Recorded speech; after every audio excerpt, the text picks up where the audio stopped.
Hello to everyone, this is Avid Academy Ranchi and we are going to talk about a very important topic, corruption. देश में corruption जो है वो हमेशा से था।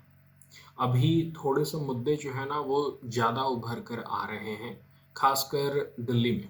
दिल्ली में हम लोगों ने देखा कि मनीष सिसोदिया की गिरफ्तारी हुई है और उसका भी जो लिंकेज है वो शराब की दलाली से है और कहीं ना कहीं मनी इन्वॉल्व है, करप्शन इन्वॉल्व है। हम लोग उस मुद्दे के अंदर नहीं जाएंगे, ना ही हम लोग डिस्कस करने वाले हैं कि किस तरह से सत्येंद्र जैन जो है वो भी आम आदमी पार्टी का ही नेता है, उसको भी जेल हुई है, वो भी जेल के अंदर बंद है ऑन करप्शन चार्जेस, हवाला का मनी इधर से उधर करने में पकड़ा गया है।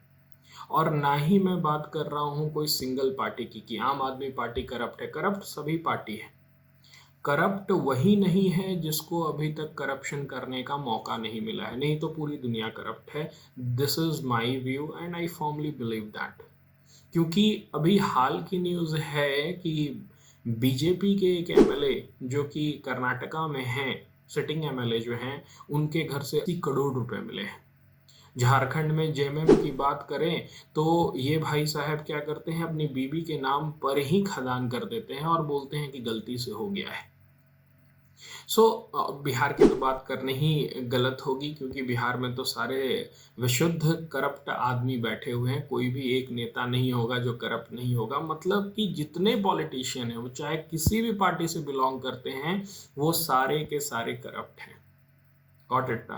तो सिंगल इंडिविजुअल पॉइंट को डिस्कस करने से कोई मतलब नहीं है कि क्यों सत्येंद्र जैन जेल में है, क्यों मनीष सिसोदिया जेल में है, क्यों बीजेपी के कर्नाटक के एमएलए के घर के अंदर 80 करोड़ मिल रहा है।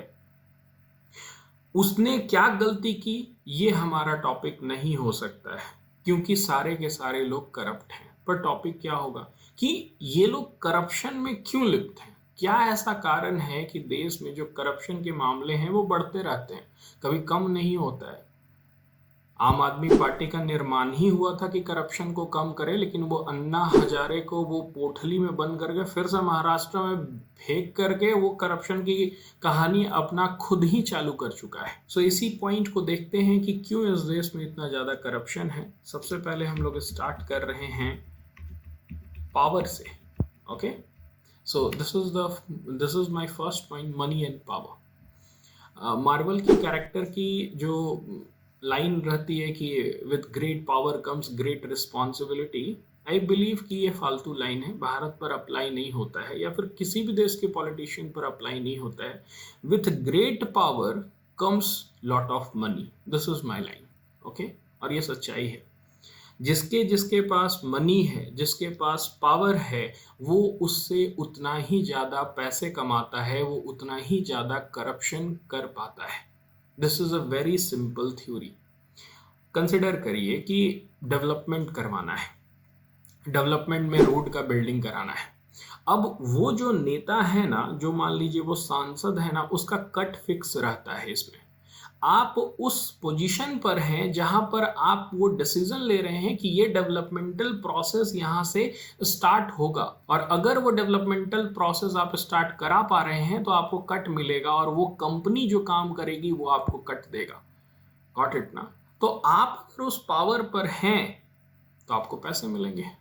और इतने घिनौने ये नेता होते हैं कि एक बार रोड बनवाते हैं, फिर क्या करते हैं, उसको तोड़वाते हैं। तो एक बार रोड बना तो पैसा आया, लहू मुंह लग गया, अब पैसा फिर चाहिए, तो क्या करवाएंगे, फिर से नया डेवलपमेंटल प्रोजेक्ट लाएंगे, बोलेंगे कि इस रोड को कोड़ो, अंदर पाइप डालो। गॉट इट ना? अब फिर से टेंडर आएगा कि नहीं, फिर से इसके ऊपर रोड बनाना है, तो फिर पैसा आएगा। उसके बाद बोलेगा नहीं नहीं नहीं नहीं, छूट गया कनेक्शन, तो एक और बाकी था, एक और पाइप जाएगा, उसमें अब एलपीजी का पाइप डालेंगे हम। कुल मिला के डेवलपमेंट जो हो जाता है ना, आप उस पोजीशन पर हैं कि आप डेवलपमेंट करा सकते हैं, और डेवलपमेंट को एक टूल की तरह यूज करते हैं जिससे कि आप मनी बनाते हैं। यानी कि आप बहुत ही अच्छी तरह से करप्शन कर पाते हैं और दिखाते हैं कि देखो डेवलपमेंट तो हो रहा है, पर असल में बैक में क्या चल रहा है, कोई डेवलपमेंट नहीं हो रहा है, आपकी जेब जो है वो भरती जा रही है। ओके, और ये छोटे स्तर से ही हो जाता है, वो पंचायत लेवल से ही शुरू हो जाता है। जैसे ही पंचायत का चुनाव जीतते हैं, 5 साल में आपकी 5 तल्ला कोठी तैयार हो जाती है। तो सोचो कि एक सांसद का कितना पैसा कमाता होगा, एक एमएलए कितना कमाता होगा। तो with great power comes lot of money, this is my point. Next, power के बाद फिर मनी एंड पावर के बाद फिर जो टॉपिक है वो है नेपोटिज्म। नेपोटिज्म का ऐसा खेल इस देश में चलता है ना कि आप सोच नहीं सकते। कोई भी अपनी कुर्सी छोड़ना नहीं चाहता है, और जब वो कुर्सी छोड़ना नहीं चाहता है तो वो अपना उत्तराधिकारी अपना ही कोई परिवार से लाता है, ताकि उसने जो साम्राज्य बनाया है ना वो टूट ना जाए। वो उसी तरह से शोषण करते रहे लोगों का। और ये हमें दिखाई पड़ता है आपके बिहार में। लालू प्रसाद के जो दोनों बेटे हैं वो मंत्री हैं, पता ना क्या पढ़ाई पढ़े हैं। उनके बड़े बेटे जो हैं वो इन्वायरमेंटल मिनिस्टर हैं। अगर बिहार की मैप की बात की जाए तो ऊपर में हिमालय गुजरता है, शिवालिक रेंज आती है। उनसे पूछा जाए कि भब्बर, भांगर और खद्दर में क्या अंतर है, तो बोलेगा कि भांगर जो है वो अंबुजा सीमेंट से बेहतर सीमेंट है। तो बुद्धि का स्तर मैटर नहीं करता है अगर आप एक नेता के बेटे हैं तो। और नेपोटिज्म जो होता है वो सबसे बड़ा रोल प्ले करता है करप्शन को बढ़ाने में। हर एक राज्य जो है उसमें आपको नेपोटिज्म मिल जाएगा। मैं सिर्फ आरजेडी की बात नहीं कर रहा हूँ, मैं जेएमएम की भी बात कर रहा हूँ। झारखंड मुक्ति मोर्चा का प्रिंस हैरी जो है आपके यहाँ पर, मतलब प्रिंस हेमंत सोरेन जो है वो शिबू सोरेन के बेटे हैं। क्या ही उन्होंने पढ़ लिया कि वो यहाँ के चीफ मिनिस्टर हैं।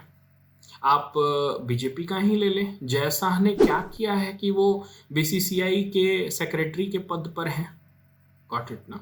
आई होप आपको समझ में आ रहा है नेपोटिज्म कितना बड़ा रोल प्ले करता है। सब अपने ही पास पैसा रखना चाहते हैं और एक दूसरे को ही क्या करते हैं, वो बेनिफिट देते हैं। Now my next topic is electoral politics. ये समझते हैं कि किस तरह से इलेक्शन एक बहुत ही बड़ा रोल प्ले करता है करप्शन को लेकर। जब भी इलेक्शन आता है लाखों करोड़ों रुपए खर्च होते हैं। This is the reality. Okay, क्योंकि उसने जो लाखों करोड़ों रुपए खर्च किया है वो लाखों करोड़ों रुपए उसे चाहिए भी तो वापस, और वो अपने पॉलिटिक्स का पावर का यूज करके करेगा। सो इलेक्टोरल पॉलिटिक्स जो है ना वो बहुत ही बड़ा रोल प्ले करता है करप्शन को बढ़ावा देने में। Okay, next point. So my next point is regarding the lack of accountability. Accountability की कमी है। जो नेता है ना वो ये समझते हैं कि कोर्ट उनका क्या ही बिगाड़ लेगी। एग्जाम्पल के तौर पर हम लालू यादव का ही केस देख लेते हैं ना, बेल पर अभी बाहर है। कोर्ट ने सजा सुनाई है पर बेल पर वो अभी बाहर हैं। एक और केस था यहाँ के जेएमएम के जो सबसे बड़े नेता शिबू सोरेन थे, उनको करप्शन में पैसे मिले थे, कुछ वोटिंग करने के लिए करोड़ों रुपए मिले थे, और उन्होंने क्या किया था, वो पैसे जाके बैंक में जमा करा रहे थे। वो भी केस चल रहा है। इतने सारे केसेस हैं, ये सारे नेताओं पर चलते हैं और इन्हें इम्प्यूनिटी लगती है। इन्हें लगता है कि कोई लॉ, ये सब जो है ना उनके हाथों में है ये चीज।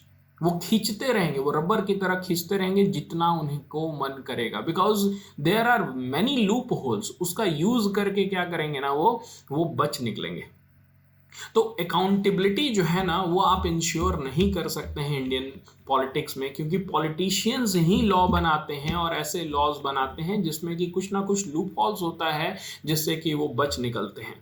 जैसे कि मैंने बात किया बेल का, ऐसा होना चाहिए कि उसे बेल नहीं मिलना चाहिए। करप्शन का जो केस बनना चाहिए उसमें ऐसे प्रावधान होने चाहिए कि उस आदमी को किसी भी ग्राउंड पर बेल नहीं मिलना चाहिए। नेक्स्ट पॉइंट मेरा है वीक रेगुलेटरी मैकेनिज्म। अब रेगुलेटरी मैकेनिज्म का यही बात है कि जिसके पास वो मैकेनिज्म रहेगा वो उसे अपनी तरह चलाएगा, चाहे वो सीबीआई हो चाहे वो ईडी हो। ओके, कांग्रेस के पास रहेगा वो बीजेपी के खिलाफ यूज करेगा, बीजेपी के पास रहेगा वो कांग्रेस के खिलाफ यूज करेगा। सो ये तो चलते रहता है। वीक तो है ही, उसमें मैं कुछ बोल ही नहीं सकता हूं। My last point is very important, culture. इस देश में ना एक कल्चर बन गया है, करप्शन कल्चर, कि हमारी ये सांस्कृतिक धरोहर है कि हम करप्ट हों ताकि इस देश की उन्नति हो सके। This is reality, let me tell you. Corruption को लीगल मान लिया गया है लोगों के मन में कि करप्शन तो होगा ही, अगर उसे आगे बढ़ना है तो उसे क्या करना पड़ेगा, कुछ पैसे लेने पड़ेंगे। और लोग इससे संतुष्ट हो चुके हैं, उन्हें कोई दिक्कत नहीं है कि अच्छा ठीक है 100 ही रुपया ना ले रहा है पुलिस, जो पोस्ट ऑफिस आता है आपके पास डाक पहुंचाने, वो भी 10 रुपया लेके जा रहा है, पता ना क्यों लेके जा रहा है, लेकिन लेके जा रहा है, उसका हक बनता है उसके ऊपर। And this is called corruption culture. एक कल्चर ही डेवलप हो गया है और मानसिकता में ये घुस गई है कि ये सही चीज है। जितने सारे भी मैंने पॉइंट बताया, ये सारे पॉइंट बहुत ही इंपॉर्टेंट है। अब आपके पास इसका नोट्स भी है। You can write down a better answer using these point. Okay, of course don't use examples। जो भी एग्जाम्पल मैं दे रहा हूँ, चाहे वो आरजेडी का, जेएमएम का, कांग्रेस का, बीजेपी का, कभी यूज नहीं करिए, आम आदमी पार्टी का, किसी का मत यूज करिए। Just write down the fact, जो जो मैं पॉइंट बोल रहा हूँ। जैसे कल्चर ऑफ करप्शन को आप इलाबोरेट कर दीजिए, आप इलाबोरेट कर दीजिए वीक रेगुलेटरी मैकेनिज्म को, आप इलाबोरेट कर दीजिए लैक ऑफ अकाउंटेबिलिटी को। आप बताइए कि केसेस थोड़े से लंबे खिंच जा रहे हैं जिससे कि उन्हें लगता है कि उन्हें इम्प्यूनिटी है। आप बताइए कि इलेक्टोरल पॉलिटिक्स किस तरह से रोल प्ले करता है करप्शन को और बढ़ाने में, किस तरह से नेतागण जो हैं वो पैसों की बर्बादी करते हैं इलेक्शन के समय, और उसके बाद फिर यही पैसे को वो अपने दोनों हाथों से बटोरते हैं डेवलपमेंटल प्रोजेक्ट्स के नाम पर। नेक्स्ट आप नेपोटिज्म को बहुत ही अच्छी तरह से डिफाइन कर सकते हैं कि किस तरह से नेपोटिज्म, जो फैमिली मेंबर होते हैं, वो करप्शन में किस तरह से हेल्प करते हैं। और लास्ट तो ऑफ कोर्स सबसे इंपॉर्टेंट है मनी एंड पावर। जिसके पास मनी रहेगा, जिसके पास पावर रहेगा, वही इस देश में सबसे बड़ा करप्ट पर्सन होगा। This is the reality. Okay, so I hope आपको समझ में आ गया होगा। That's it for this video. Thank you.